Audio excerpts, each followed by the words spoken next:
Olá, pessoal, muito boa tarde. Meu nome é Lucas, coordenador de mercado e varejo do Sebrae Paraná. Muito boa tarde, sejam bem-vindos. Muito bom encontrar vocês aqui. Hoje a gente vai falar um tema muito importante dentro dessa nossa lógica do varejo digital, desse novo normal. E aí a gente chamou um cara aqui para falar de um assunto um pouco polêmico. E a afirmação é: a pandemia não acelerou o futuro do varejo.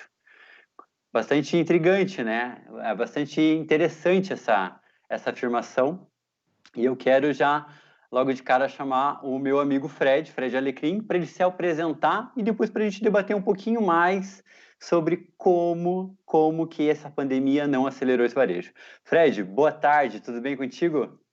Pô, bom demais, Lucas. Obrigado aí por esse convite. Muita honra estar aí compartilhando esse momento aí, né, com vocês aí do Sebrae Paraná, turma que eu sou muito fã do trabalho que vocês têm feito, principalmente nesse momento tão difícil para os empresários, numa situação que é muito mais do que econômica, é humanitária, é de saúde, então é algo sem precedentes, por isso que é tão importante momentos como esse para a gente trocar ideia e ver o que é que pode ser sair daí de útil, de relevante para sobrevivência dos negócios e, posterior a isso, a evolução dos negócios. Então, muita honra estar aqui. Perfeito. Gente, lembrando que o nosso bate-papo aí vai demorar uns 40 minutos no máximo. Aproveitem aí para fazer as perguntas aí para a gente depois fazer para o Fred. Para quem não conhece o Fred, essa afirmação aqui, só para você ter uma noção, é um dos caras que mais entende do varejo no país, tá? Então, é uma pessoa que sabe de norte a sul, de leste a oeste, o que acontece no varejo desse país. E é uma honra estar conversando com ele, tá? E, gente, seguinte, mais um recado rápido. Não esqueçam, vocês que estão participando, de entrar na comunidade do Sebrae Paraná, na comunidade do varejo. comunidadesebrae.com.br/varejo. Centenas de informações vocês têm lá de artigos. Tem curso grátis, estamos com curso grátis, marketing e promoção para o varejo digital, né? Então entrem lá. Teremos mais 8 títulos, né, nesse segundo semestre. Então aproveitem que essa promoção do que é bom e gratuito nem sempre acontece e aconteceu em 2020. Fred, a pandemia não acelerou o futuro do varejo. Por que não acelerou, Fred? Pô, Lucas, e todo mundo aí que tá nos ouvindo também, obrigado aí pelo seu tempo. Eu gosto muito de dizer que tempo é mais do que dinheiro, tempo é vida. Então, obrigado a vocês por dedicarem um pouquinho da vida de vocês para nos ouvir aqui nesse papo massa. Bom, eu estou sendo questionado, Lucas, desde que começou essa pandemia, exatamente, poxa, com tudo isso daí que está acontecendo, as empresas acabaram acelerando o futuro, né? A pandemia acelerou o futuro. E eu parando para pensar e dando uma analisada, principalmente, né, com tudo isso que a gente vive de varejo, eu tenho negócio também, né, sou empresário, é que, no meu ponto de vista, tá, Lucas, não houve uma aceleração. Vão surgir tendências, coisas interessantes, mas muito do que a gente fala de legado desta terrível pandemia, a gente ainda está no campo das hipóteses, do que realmente vai ser o novo cenário da economia, dos negócios, comportamento de consumidor. É claro que a gente está vendo alguns comportamentos que tendem, né? Por exemplo, um deles, vocês estão trabalhando muito bem no Brasil todo, e eu tenho acompanhado de perto o trabalho de vocês aí no Paraná, que é a transformação digital. Mas, pegando exatamente esse ponto para responder a tua pergunta, depois de tanto questionamento no início da pandemia, eu comecei a perceber que não houve uma aceleração do futuro, mas sim uma aceleração do passado para o presente. Ou seja, muito das coisas que nós, como empresários, eu me incluo aí, deveríamos já ter feito e não fizemos por vários motivos, falta de conhecimento, não ter ido buscar o conhecimento, falta de orçamento e não ter viabilizado alguma forma de fazer uma provisão para viabilizar esse investimento, ou por negar isso e achar que o modelo de negócio é aquele mesmo e que ele não precisa evoluir, deixamos de fazer algumas coisas que são importantes e inerentes. E aí, quando eu comecei a maturar essa ideia de que, na verdade, o que está acontecendo é que nós estamos sendo forçados a, de uma maneira veloz, nos atualizarmos ao momento presente que a gente já deveria estar. Então, a gente está sendo resgatado do passado e não acelerando para o futuro. E aí eu mostrar aqui um slide rapidamente aqui para vocês que comprova isso. Eu há 10 anos participo da maior feira de varejo do mundo, a NRF, ela acontece sempre em janeiro, 2021, por força maior, né, de toda essa terrível pandemia, vai ser em junho, mas eu selecionei aqui as temáticas mais importantes e que já eram, naquele momento, tendência. Só para dar uma reforçada e uma pimentada nesse nosso papo aqui, para ver se faz sentido para você que está nos vendo aí, nos ouvindo, o que eu estou falando. Então, veja bem, um dos componentes da transformação digital que a gente tanto fala hoje é a presença digital, certo? O primeiro passo ali, como é que está a tua presença digital, o teu negócio, desde ferramentas básicas como Google Meu Negócio, para ser encontrado ali, a coisas um pouquinho mais na frente, como o modelo mental digital, né? Não é só a ferramenta digital, mas a gestão também pensando digitalmente, você digitalizar o modelo de negócio também. Então, a gente vê aí que rede social, por exemplo, que é um desses elementos da transformação digital, foi tema importantíssimo em 2010. Nós estamos falando aí de 10 anos. 10 anos. E a gente tem empresa que não evoluiu no seu site, não evoluiu... porque quando eu estou falando em rede social, não estou falando aqui nesse momento nem e-commerce, tá? Estou falando aqui em presença digital, de onde você estiver, seja na época Twitter, né, que era a ferramenta, seja Facebook, seja Instagram, de você entender se aquela ferramenta é para o seu negócio, como você deve estar ali para entregar algo relevante e não só vender. Então, 2010, redes sociais. 2011, a temática foi a loja fora da loja, ou seja, não adianta ter uma loja bacana e ficar esperando o cliente vir até você. É importante também fazer movimentos para ir ao encontro do cliente aonde quer que ele esteja. Em 2012, o conceito foi carteira digital, que é uma coisa que a gente está vivendo muito hoje, né, Lucas? Essa questão de a carteira estar no nosso celular. Então, começou ali o PayPal fazendo alguns movimentos e tudo lá fora, e o Solomon foi o conceito. Solomon é social, local e móvel. Então, reforça o conceito de 2010 de redes sociais. Então, eu tenho aí o social, eu tenho o local, que é cada negócio ele tem que estar adaptado à sua localização. Eu não posso ter negócios padrão, porque se muda o bairro onde eu estou, pode mudar também a arquitetura, o mix de produtos, o mix de serviço. E eu me lembro que nesse ano foi dado um exemplo de uma farmácia que tinha feito um retrofit, né, dela total, e para cada bairro que ela tinha em Nova York, ela tinha um mix de produto, um mix de serviço que atendesse aquela região ali. E aí, e o mobile, que é o Mo, né, Solomon, que é o mobile que reforça como é que eu vou chegar até o consumidor e como é que eu vou ter presença digital. Então, eu preciso trabalhar isso porque ele vai estar móvel e é uma tendência que cada vez mais a gente migre para um negócio chamado celular. Em 2013, surgiu forte o e-commerce.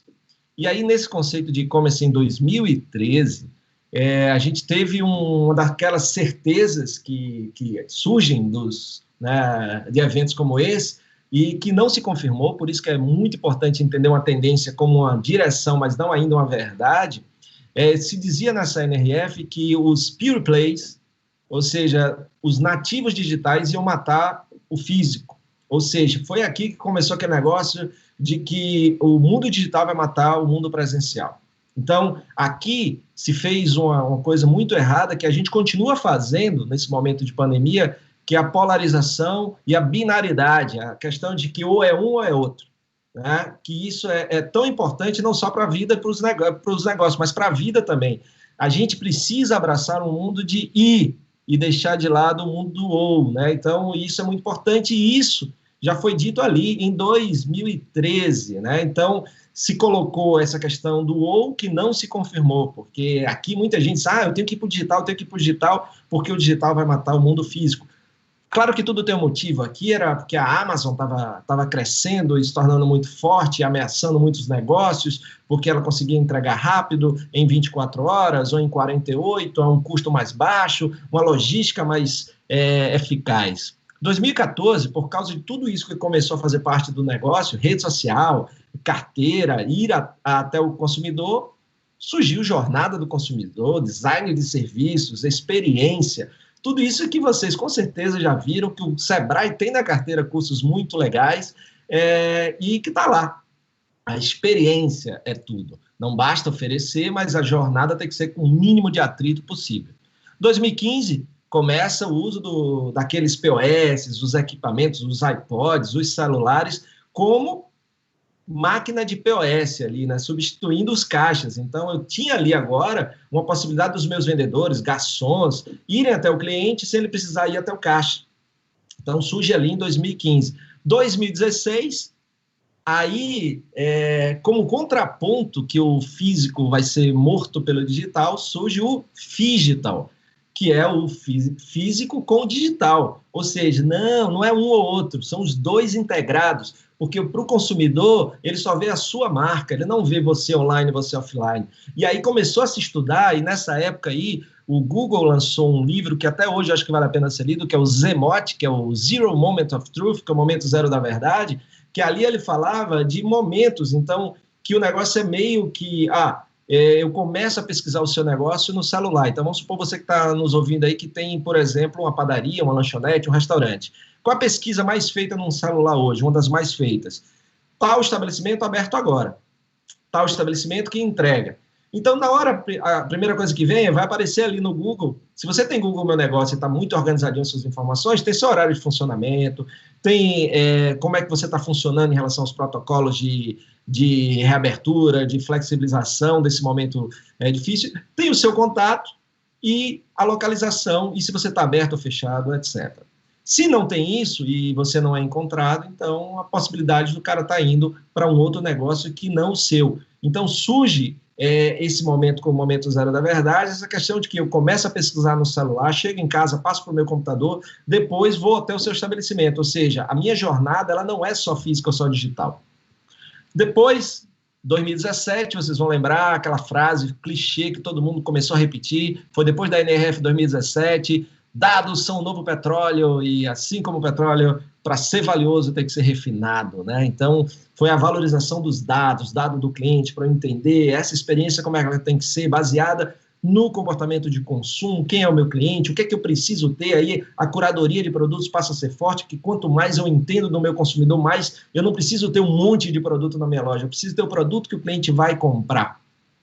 2018, com toda essa necessidade de inovar, algumas empresas que não fizeram o que deveriam fazer, que é trazer inovação para dentro do seu negócio, independente de tamanho ou do que façam, começaram a ver nas startups, porque as startups surgem exatamente para resolver problemas que as empresas não estavam resolvendo, e aí surge o Innovation Lab, e aí a gente começa a ver empresas no Brasil e no mundo, ou desenvolvendo seus próprios laboratórios, ou se associando a startups através de processos de inovação aberta, para desenvolver as soluções e continuar evoluindo a ponto de continuar sendo relevante para o cliente. Então, isso aí em 2018, primeira vez que a NRF tem, inclusive, um ambiente de startups lá também, com soluções para o varejo. 2019 vem a automação, porque as lojas da Amazon chegam com tudo no comércio, então a loja a Amazon Go, então daqui a automação e a loja sem atrito, que a gente tem aqui a Zite, né, que é o nosso exemplo, começou aí faz um certo tempo, e aí essa experiência sem atrito, ela aconteceu com isso, e aí você vê o seguinte, aquele conceito lá de 2013, do nativo digital, ela vai por água abaixo mais ainda, depois de 2016 do Phygital, em 2019, porque aqui a Amazon já tinha 500 lojas físicas, né? Então, mesmo sendo forte no digital, o que ela fez? Um movimento de ir para o físico, comprando o supermercado Whole Foods, abrindo a Amazon, livraria Amazon Books, abrindo a Amazon 4 Estrelas, uma loja de curadoria deles, e a própria Amazon Go. Então, ao mesmo tempo que o Walmart, que era o físico, e o grande concorrente, começou a migrar, comprou a Jet.com, que era um concorrente pequenininho da Amazon, mas para entrar, começou a investir no Vale do Silício e a desenvolver aí um monte de tecnologias para ser forte também no digital. Então, se a gente pegar esses dois grandes aí, mostra que, por exemplo, o certo é estar o máximo possível, da melhor forma possível, no on e no off, o que eu chamo de on-off, on-off gerando mais resultados.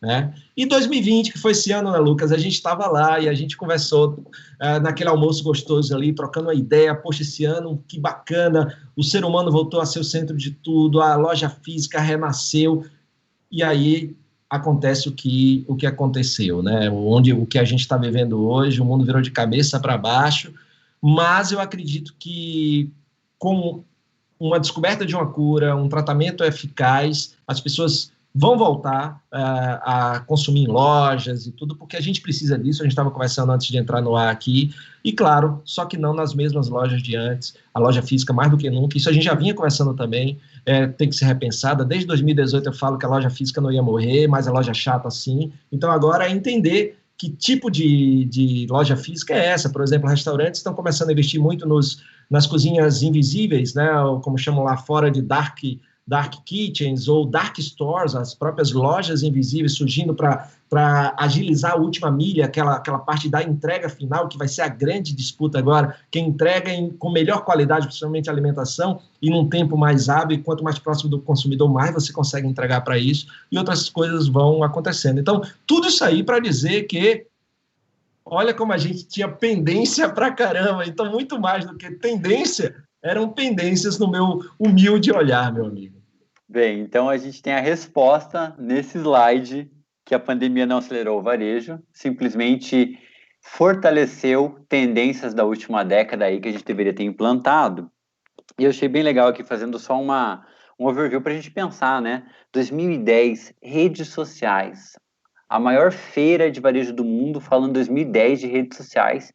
E hoje a gente tem ainda pessoas que têm essa dificuldade de fazer um perfil corporativo aí da sua empresa em redes sociais, né? A pessoa ela tá atrasada só 10 anos. Só isso, né? A lógica da polarização, só quero fazer, né, umas palavras que você pegou aqui que eu achei importante, né? Dessa polarização que a gente vive em tudo hoje, né? Não é isso ou aquilo, é isso e aquilo, né? A gente tem que migrar, tem que convergir, porque a coletividade, a interação, o que é diferente para um é bom para o outro, é comum para outro, então a gente tem que pensar no e, muito mais agora, né, nesse processo. Uma outra coisa que você falou que eu adoro, que eu briguei muito, não, eu chacoalhava muito empresário aí nesses últimos 4, 5 anos, que é antes disso um pouco, mas é o Zemote. Falei tanto do Zemote, falava, pessoal, Zemote, não é mais Fmote, é Zemote, né? Que só para relembrar aí, para deixar claro que o Fred explicou, mas para os clientes aí que estão empresários que estão assistindo a gente o primeiro momento da verdade. Então, antes eu tinha o primeiro momento da verdade de forma física, né? Eu ia para um supermercado e olhava um sabão em pó diferente e eu tinha aquele primeiro contato com ele lá no ponto físico, né? Hoje, por exemplo, se eu vou buscar a minha mãe, o meu sobrinho, não tenho filho ainda, mas enfim, no colégio, eu chegar lá e ele tá com febre, eu vou entrar no celular e vou escrever criança, febre, remédio.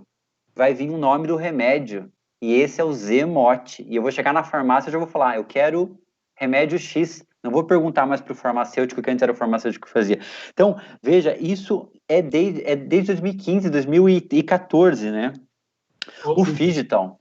E vai um ponto no Zemote que é importante, né? Na hora que você digitou aí e que vem lá os remédios, vem também a avaliação das pessoas em relação à experiência que tiveram naquele negócio. Então, daí, maravilhoso. Também não adianta você ter um perfil lindo, organizado, se você não entrega, né, uma experiência bacana, se você não cumpre o que promete, se você não tem produtos de qualidade, atendimento de qualidade, porque muitas vezes, e isso é interessante, não está no nosso sistema de vendas, as vendas que a gente não fez porque nem teve a possibilidade de ter, né? Porque a gente calcula a conversão, mas e a quantidade de clientes que deixou de ir simplesmente porque viram um comentário de outro cliente, por exemplo, no Google ou no TripAdvisor, ou qualquer ferramenta dessa, a partir do Zemote. Né? Total. O Zemote, inclusive o Zemote hoje é uma coisa assim que as pessoas entram justamente para ver o que os outros falam.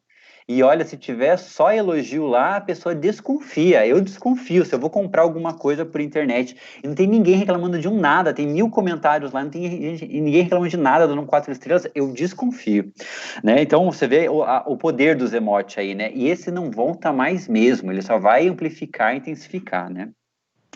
E aí você falando do Phygital, do Omnichannel, né, 2016. O Sebrae está falando de Omnichannel desde 2018. Nós não estamos desde 2016 falando, mas estamos desde 2016. Não estamos desde 2016, mas desde 2018 a gente está falando muito. Omnichannel, Phygital, né? E aí, né, vem a questão da automação, que foi 2019, que lojas automáticas, mas muito personalizadas também, né?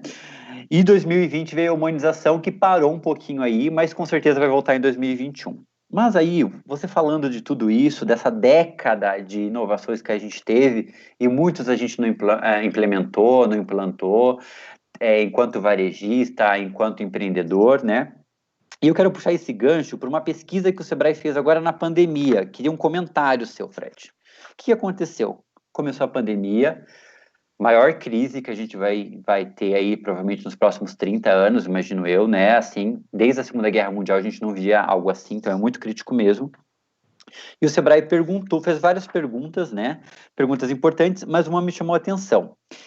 Em abril, 50% das empresas responderam, o Sebrae fez a pergunta, você consegue vender de forma digital? 50% das respostas disseram, não consigo vender digital de forma alguma. 50%. Em maio, fizeram de novo a pesquisa e fizeram a mesma pergunta. 39% falaram que não conseguiam vender de forma digital, de forma alguma. Ou seja, dos 50, caiu para 39. E agora, no final de junho, o Sebrae refez a pesquisa, porque é uma pesquisa mensal para o Brasil todo, né? E dos 50 que era lá em maio, em abril, que virou 39 em maio, agora são 23 em junho. Só 23% dos entrevistados falaram que eles não conseguem, de forma alguma, vender. Então, qual foi o primeiro ponto e terminou com quanto? Começou com 50, terminou com 23. Vamos ver agora a próxima de julho, como que vai ser, né? E aí, puxando esse gancho aí de 23%, queria fazer um gancho que a gente tem uma lógica de etapas de mudança, né? Então, primeira coisa, vai mudar, estamos na zona de conforto, somos super resistentes, né? Pô, eu tô aqui em casa, sentado na cadeira, você quer me colocar lá no local de trabalho do Sebrae de novo, só para fazer live? Vou ter que pegar carro, vou ter que pegar locomoção, vou ter que ir até o Sebrae, enfim. Então, eu tenho uma zona de conforto, eu não quero sair daqui. Depois nós temos uma etapa que é aceitação, né? Eu aceito que esse mundo mudou, que essa regra mudou, que esse novo normal chegou. E daí nós temos a terceira fase, que é a fase assim, vou começar a fazer, botar a mão na massa. Tem empresário que com 3 dias passa pelas 3 fases, chega na última e coloca, regaça as mangas e vai. E tem empresário que parece que não é tão rápido assim, né? O que você me diz disso, Fred, aí, dessa questão de mudança, desse percentual de que não pode vender para o digital, mas agora consegue, está caindo, essa lógica de novo normal é mudança, não é mudança? O que você acha disso? Eu vou compartilhar 2 slides, 2 frases e 2 caras que eu gosto muito para a gente falar exatamente sobre isso. A primeira é do grande Silvio Meira, certo? Silvio Meira, cientista-chefe do CESA, Centro de Estudos Avançados do Recife, poxa, um dos caras ali, uma das mentes brilhantes por trás do Porto Digital, e uma das grandes referências que a gente tem no nosso país em relação à inovação e tecnologia.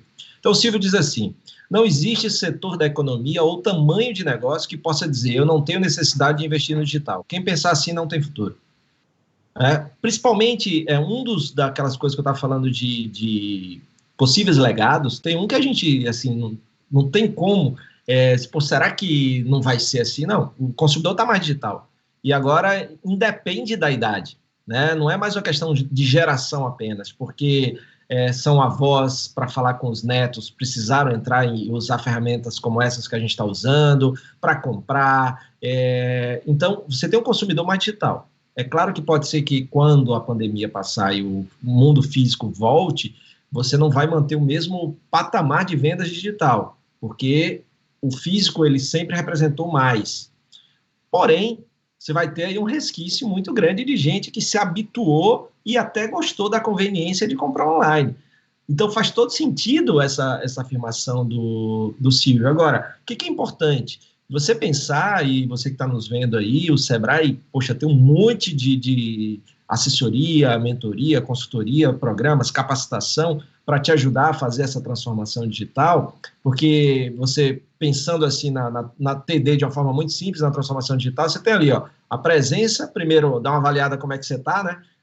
Você está na rede social que você tinha que estar? Como é que você está? O que você precisa melhorar? depois você passa a atender digitalmente, para depois vender digitalmente, para depois fazer integração com o seu mundo físico, por exemplo. Né? Não necessariamente é linear desse jeito, mas se a gente fosse pensar de uma forma simples em 4 etapas. Onde é que você está hoje?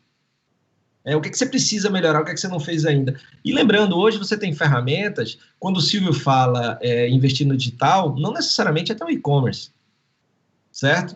Porque às vezes o e-commerce não é para o seu tamanho, mas tem um monte de ferramentas aí bacanas, de vitrines virtuais. O próprio WhatsApp agora disponibilizou uma nova funcionalidade que permite que você já mandar o cardápio. Eu estava falando num programa que eu tenho com os amigos, 30 na Quinta, que o Google entrou agora para competir com o Instagram, com a sua ferramenta de vendas através de vídeos, e são vídeos vendáveis, né, clicáveis, você clica ali no produto e já vai para a venda. Então, assim, você tem várias formas de estar ali no seu Instagram, ou compre agora e clicar, e pode ir para o seu WhatsApp, por exemplo, e você fazer a venda por ali, né? A gente não está falando de nada, assim, só faça bem feito, né? Não cabe mais gambiarra digital, tem que ter a pessoa certa para fazer e tal. Agora, o tamanho do investimento é aquele que te cabe, mas é muito importante que você comece a pensar, né, na primeira presença, porque não basta ser bom, como diz meu amigo Edmur Sayane, não basta ser bom, tem que parecer bom.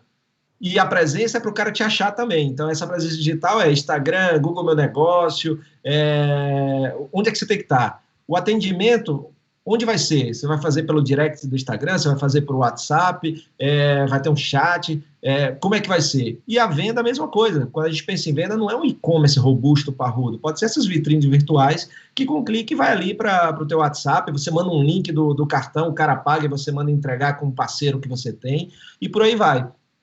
Por outro lado, a gente pensa, e outra coisa para reforçar, que o cara consultor de redes sociais aí que eu acompanho há muito tempo, o Jay Baer, ele fala assim, nesse momento, todo negócio é uma startup.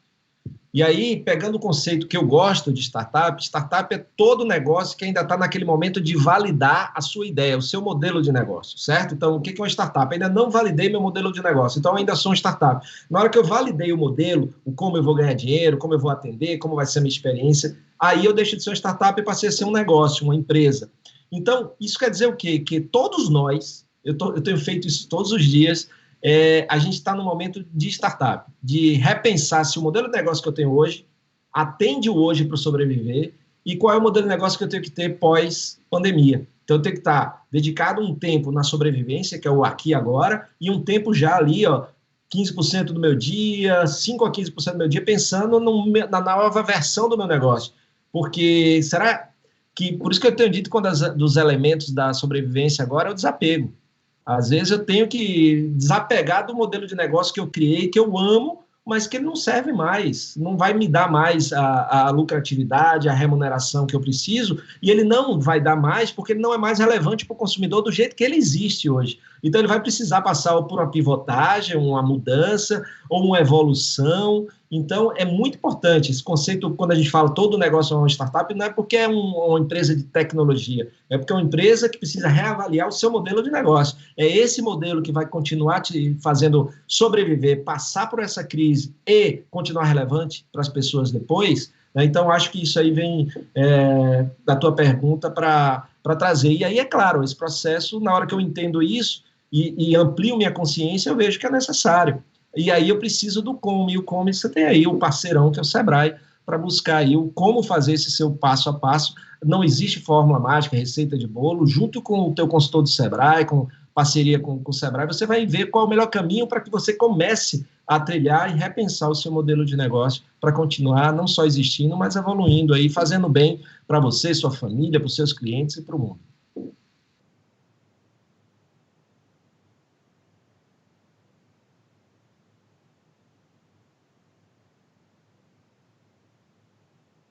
Perdi teu áudio. Eu que perdi meu áudio, né? Muito bem, muito obrigado. Então, assim, perfeito. Fred, então assim, né? Olha só que legal isso, né? Veja, todo mundo pode ser uma startup, né? Todo mundo pode navegar nessa onda aí, todo mundo pode crescer, todo mundo pode ter um oceano azul pela frente aí, é só muito ligado ao desapego, né? Outra questão que você falou ali, né, é que, veja, não existe tamanho de negócio que não tenha que se preocupar com o digital. Então, vamos parar com essa resistência, né, pessoal? Acho que já deu a hora disso, né? E as empresas que já estavam no digital, elas com certeza sofreram com essa pandemia, sofreram com essa crise, mas elas passaram de uma forma mais branda, né? Quem estava totalmente fora teve um impacto muito maior, foi muito mais complicado, né? E aí, para trazer um dado também importante, né? No Brasil foram criadas 171 mil empresas em junho para fazer negócios digitais, vendas digitais que estão atrelados a questões digitais, né? É uma grande quantidade e eu ouso falar, né, que tem uma grande parcela aí de gente que não era empresário antes e que se transformou agora vendo como uma oportunidade de negócio. Você acha isso também, Fred? Sim, tem gente que tem duas, normalmente tem duas maneiras de a gente vê muito isso lá, né, na época, quando eu fiz Empretec, né, você tem o empreendedorismo por oportunidade, você tem o empreendedorismo por necessidade. Tem gente que a gente encontra esses cenários das duas formas, né, então o cara teve que ir porque viu que é um espaço necessário para ele sobreviver, e outros viram isso como um espaço interessante para ocupar como uma oportunidade nesse momento aí. Então, acho que faz todo sentido, sim, Lucas, e é muito importante a gente ver que só o cuidado que tem que ter, né, porque aí você começa a ver um monte de empresa oferecendo a mesma solução, resolvendo o mesmo problema. Então, se você vê não sair mais uma vez copiando e enchendo o mercado de mais do mesmo, porque vai ser muito difícil você chegar num valor de preço que seja interessante para o consumidor pagar e você não entrar naquela situação de ficar em desconto porque o cliente não vê uma proposta de valor diferenciada, ele não vê por que você cobra o que você cobra e você tem que dar desconto porque tem um monte de gente oferecendo a mesma coisa. Então, seja o que for, tem que ter um pouquinho de inovação.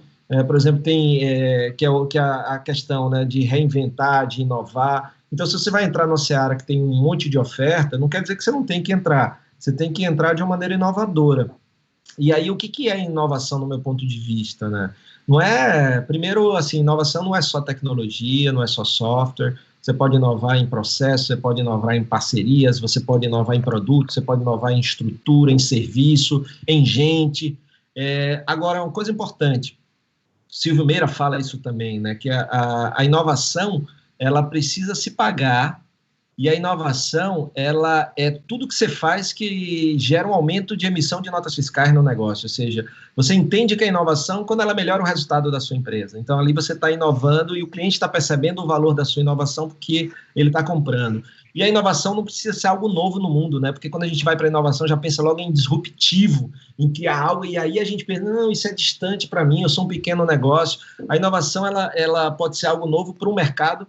Tipo, você tem uma padaria, um mercadinho, uma loja de roupa, e você fez algo que não existia naquele mercado ainda. Pode ser algo que não existia na sua cidade, ou pode ser algo que não existia no seu bairro, ou pode ser algo que não existia na sua empresa. Todo mundo tinha, menos a sua empresa. Se você tem o que você não tinha e isso gera um aumento de vendas, tá valendo, né? Então, isso é que é bacana a gente entender, porque às vezes eu não vou atrás da inovação porque eu acho que é caro, que é só software e que não é para o meu negócio. Então, acho que isso ajuda muito quando a gente amplia a consciência. Você sabe que uma das dicas, muitas vezes, que a gente dá é assim, não está sabendo inovar? Copia uma inovação. Depois que você copia umas duas ou três, você vai começar a inovar, porque aí você vai ver que não é tão difícil assim, né? Então, a lógica do inovar acho que nunca antes na história moderna agora aqui, foi tão necessária para uma continuidade econômica, né? Então, a gente está numa lógica aqui. Nós estamos preocupando com a sobrevivência humana, sem comprometer a nossa economia, que já foi comprometida. Mas como diminuir isso? E esse caminho é o digital. E o digital está aí, as inovações estão aí desde 2010, né? O Fred elencou todas elas aí, ou grande parte delas, né? E você que está nos assistindo tem que lembrar que o Sebrae está com um curso na comunidade do varejo, ali, grátis, que é marketing e mídias digitais, então, totalmente grátis, vários vídeos, um hands-on ali muito interessante para você entender como que isso acontece e como você coloca isso em prática. Nós vamos lançar um curso aí acredito que em 1 ou 2 semanas, que é o Finanças 360. Então, para você colocar de novo aí quem está perdido com fluxo de caixa ainda, quem está pensando em como fazer vendas por internet presencial, como são esses custos, esse curso é o curso que você precisa fazer. A gente vai ter um curso também do It Yourself, filmagem e fotografia pelo seu celular. Ou seja, para você estar no digital, você não precisa nada mais do que um celular, basicamente isso, né? Óbvio que tem outras tecnologias, mas com o celular você faz muita coisa, muita foto, muita filmagem aí, e a importância de você ter aí uma qualidade nessa foto, uma foto bem tirada, faz toda a diferença para você se destacar aí, ou no marketplace, ou numa rede social, ou enfim, onde você for colocar.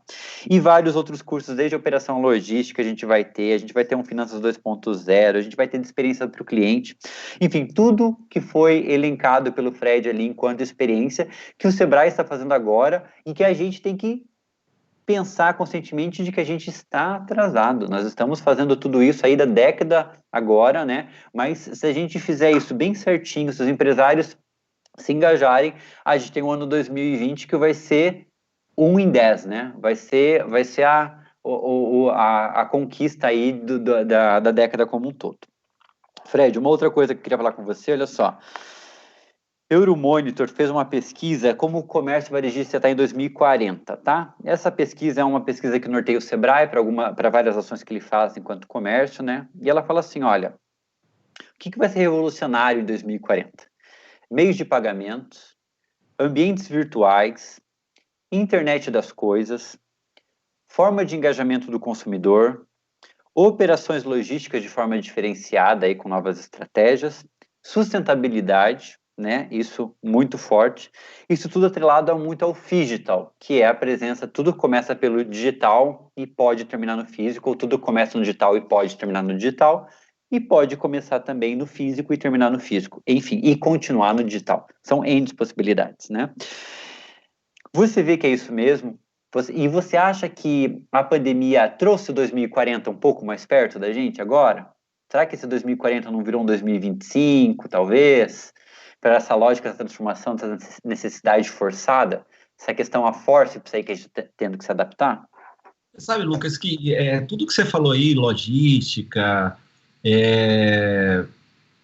sustentabilidade, também não é nada novo, certo? Esses elementos aí, essa pesquisa muito, muito bacana do Euromonitor, mas, na verdade, o que eu acredito é que aquilo que estava demorando um pouco, né, para chegar na consciência das pessoas a importância do impacto, por exemplo, no meu último livro, Pare de Vender Assim, eu e o Kiko, a gente fala sobre a compra como ato político, certo? A compra como ato político. Então, não é só o que você vende, é o que você defende. Então, o que está acontecendo é que, com tudo isso que está acontecendo, as pessoas estão se tornando mais conscientes e não basta comprar, eu tenho que saber como aquilo foi produzido, por quem foi produzido, como foi produzido, quais são as bandeiras que aquela marca defende, porque cada vez mais a compra vai ser uma identificação que vai além de um produto ou de uma marca, mas também o que ela representa e o que ela propaga de bem ou de mal para o mundo. Então, na verdade, o que acontece é que não faz a gente chegar mais perto de 2040, né? Porque isso a gente já se fala, mas a gente já fala sobre isso, mas sim vai fazer com que esses valores, que ainda não são tão arraigados, se tornem mais profundos na nossa sociedade e que isso se torne não só uma estatística ainda pequena, incipiente, mas comece a ser cada vez mais relevante. A gente tem aí o movimento Sistema B, Capitalismo Consciente e vários outros que existem há bastante tempo, com várias bibliografias, com vários livros, com muita gente falando sobre isso, várias empresas adotando, Fashion Revolution no mundo da moda, que já falam sobre esse tão importante valor, que é dar valor não só ao que você compra, mas a quem e como produz o que você compra, né? Então, eu acho que passa um pouquinho por essa questão de consciência, e esse momento faz a gente refletir mais sobre tudo isso e ver a importância de que muitas vezes você não tem o poder de definir o preço do que você compra, mas você tem o poder de definir aonde você compra o que você compra. Muito legal, Fred. Você me fez refletir uma coisa, né? Eu sempre falo para as pessoas que não tiverem a oportunidade de visitar um brechó em Nova York, vão ver o que que é valor de um brechó, né? O que a gente acha aqui que é uma coisa totalmente decadente, né? O quanto valor tem um brechó em Nova York, que é uma cidade super cool, e talvez que dá essa valorização da reutilização muitas vezes, do consumo mais consciente, de uma sustentabilidade, de uma lógica de perceber o porquê daquela compra, né?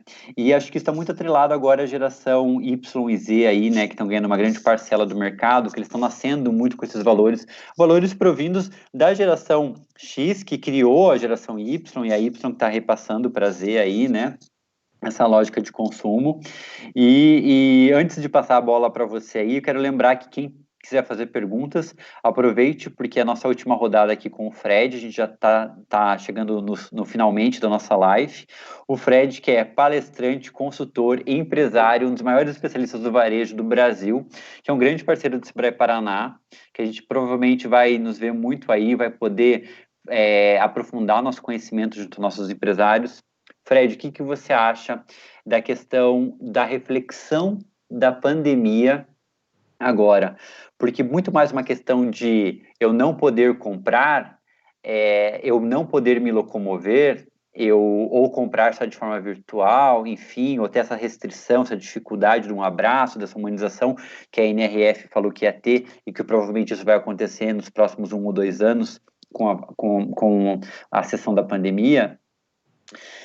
Como que você vê essa lógica da reflexão das pessoas? Você acha que elas vão voltar a consumir da mesma maneira? Ou você acha que vai ter um momento de reflexão? Ou você acha que vai ser uma curva exponencial e depois ela vai cair para uma normalidade? O que que você acha disso? Cara, eu estava pensando sobre isso, sabe, em diferentes aspectos, não só do consumo, mas da questão política, entre outras coisas. Eu ainda não estou tão otimista em relação a essa questão de que isso vai tornar toda essa coisa terrível que a gente está vivendo, vai tornar o mundo um mundo melhor.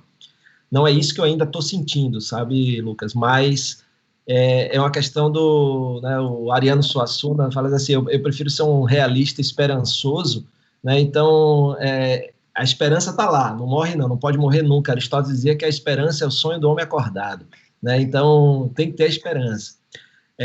Mas o que eu percebo é que algumas pessoas, e eu tenho conhecido muitos dessas, por exemplo, tem uma grande plataforma de entrega aí que mostrou uma pesquisa recente que aumentou muito o consumo de produtos vegetarianos e veganos, né, durante esse momento. Então, você vê aí uma tendência que aquele negócio, quanto tempo eu vou passando, eu posso desenvolver aquele hábito. Por quê? Porque há uma procura por saúde, há uma procura, se é por saúde, então, exercícios, Uma alimentação melhor, alimentação melhor, espiritualidade. Então, isso são tendências que eu tenho percebido e que eu tenho, inclusive, consumido ou tentado viver mais isso. Estou meditando mais, estou consumindo melhor, e aí eu entrei muito na linha do James Oliver, né? Aquele chefe inglês, ele conseguiu, através de um trabalho dele, fazer com que o Ministério da Educação da Inglaterra colocasse ensino de culinária na escola desde o ensino fundamental, porque há um estudo de que quem aprende a cozinhar come melhor. E eu tenho percebido isso, né? Porque eu aprendi um monte de coisa que eu não sabia fazer, né, durante essa pandemia, e a gente está comendo melhor em casa porque a gente está, hoje mesmo no almoço, a gente fez juntos e tal, então isso é muito interessante. Então eu estou vendo essa tendência, eu não acho que vai ser exponencial, mas acho que a gente vai evoluir, sim, para questionamentos. Ao mesmo tempo que a gente tem, que eu já falei que não tem caminho, você também já falou aí, um dos legados é o consumidor mais digital, então a gente também tem um dos legados que é uma reflexão, tipo, poxa, se eu passei tanto tempo sem consumir tudo aquilo, será que eu realmente preciso disso? Certo? Então, eu tenho tido vários cliques desses durante esse momento. E aí é uma questão de que algumas dessas reflexões vão virar um novo comportamento, mais para o essencialismo, né? Menos para o consumismo sem... do mesmo jeito que a gente fala da venda consciente, vai ter uma compra mais consciente. Eu acredito muito nisso. A gente tem uma aceleração, depois eu acho que não vai ser exponencial ainda, mas acho que isso vai afetar muito novos modelos de negócio. A gente viu lá na NRF, por exemplo, a economia circular está crescendo muito, né? Isso é uma tendência, porque coisas que já estavam acontecendo antes da pandemia, essa nova geração preferindo investir em experiências do que em produtos, né? E a gente vê isso, a diminuição de interesse em ter carros, a diminuição de interesse em outras coisas, em detrimento de você gastar menos com certas coisas para poder viver mais outras coisas. Então, eu acho que sim, isso é uma tendência. Não acho que vai ser, né, de uma hora para outra que isso vai virar grande, mas isso tem crescido e isso vai ficar cada vez mais relevante. A forma como a gente vive e como a gente consome. Então, acho que isso vai impactar muito o mundo dos negócios. Legal. Você sabe que o Sebrae está incentivando o comércio local, né? Agora, pela questão de restrição. Então, o Sebrae está com uma campanha aí para você, sim, fazer o consumo no seu bairro. Legal. Bom, eu como sou um apaixonado pelo Sebrae, né? Inclusive funcionário aí, então, né? Pensei aqui, eu tenho um mercado onde eu moro que eu nunca... Ai, que maravilha. Eu nunca tinha frequentado o mercado. É um mercado de bairro aqui. O mercado não é tão pequenininho, é assim, mediano, mas eu sempre ia em outras redes, porque ali sempre me falavam, inclusive meus próprios vizinhos, que ali era mais caro. Enfim, com esse incentivo, eu peguei e fiz minha lista no celular, não foi no papel, fiz minha lista lá, porque se eu não fizer a lista, eu chego no mercado e não sei o que eu tenho que comprar. A verdade é essa, né? Agora estou pedindo umas entregas, mas resolvi ir porque eram 2 quadras a pé e cheguei lá. E por incrível que pareça, tudo que estava na minha lista estava naquele mercado de bairro, e eu não consegui encontrar um preço significativamente mais caro para eu dizer que eu não ia levar aquele produto ou não. Muito na questão de centavos, na comodidade. Inclusive, achei mais legal, porque agora eu enfrento menos filas e tal, então estou fazendo isso. Fiz algumas entregas em casa para compras maiores, que eu não queria sair, pelo preço interessante, né? Mas você falou dessa questão de vender carro, né? Eu tive a sorte, né? Esse ano era um ano que eu ia viajar muito e meu carro ficou mais de 6 meses parado na garagem no ano passado. E eu resolvi vender ele e vendi ele em fevereiro. Falei, eu vou vender esse ano só para ver como é que eu faço. Porque quando eu vou me locomover para o aeroporto, é Uber, é táxi e tal, enfim, sempre...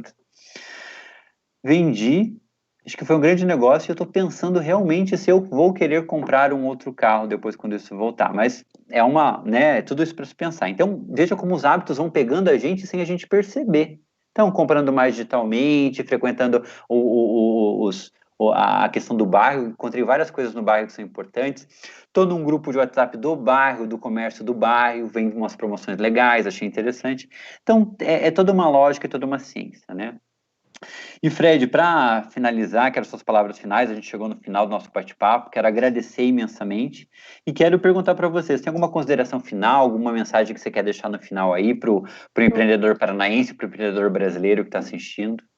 Primeiro, dizer que eu sou fã de vocês, né? Eu acredito demais que empreender no Brasil é um ato de resistência, certo? Porque enquanto tem um monte de coisa contra, os empreendedores estão lá e estão buscando, e acredito que o empreendedorismo é um meio de melhorar a vida no país. Então, parabéns ao Sebrae por esse momento, por estar do lado verdadeiramente do empreendedor. Parabéns a todo mundo aí que dedicou esse tempinho para nos ouvir. Espero ter contribuído aí com esse tempo com a vida de vocês, com esse nosso papo. Obrigado pelo convite. Lembrar, né, Lucas, que uma das formas de sair desses 20 e poucos % que ainda dizem que não dá para vender digitalmente é a consciência, é levar a consciência. A gente é levar a consciência nos negócios, participando de eventos, de papos como esse, lendo mais, convivendo com pessoas diferentes. A inclusão, a diversidade faz a gente enxergar um problema com olhares diferentes. Então, a gente ser mais aberto como empreendedor, para que a gente possa enxergar aquilo que não está claro para a gente. Então, a gente precisa sempre de ajuda, mentores, amigos, mas pessoas que pensem diferente, que tenham uma retaguarda diferente da sua, formação diferente,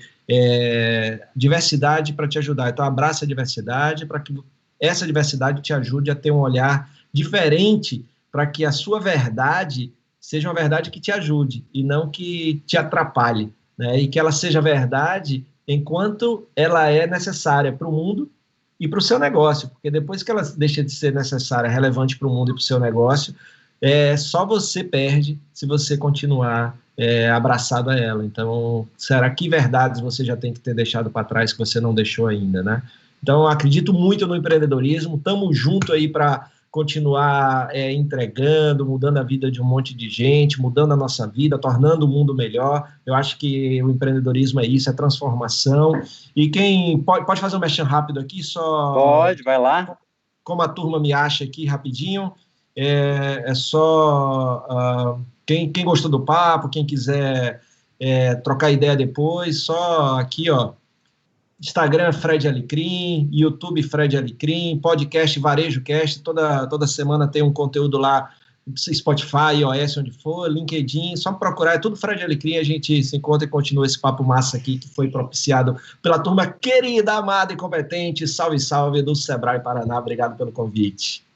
Fred, mas foi muito bom, obrigado mesmo. Lembrando, você empreendedor, Fred acabou de falar para você deixar a resistência de lado aí, começa se inscrevendo no nosso curso de marketing digital aí, que você já deixa umas resistências de lado, eu garanto para você, tá? Lá na comunidade do Sebrae, vai lá, comunidade do varejo, tem o QR Code aí, aproveita e inicia o curso hoje ainda dá para iniciar o curso, tá?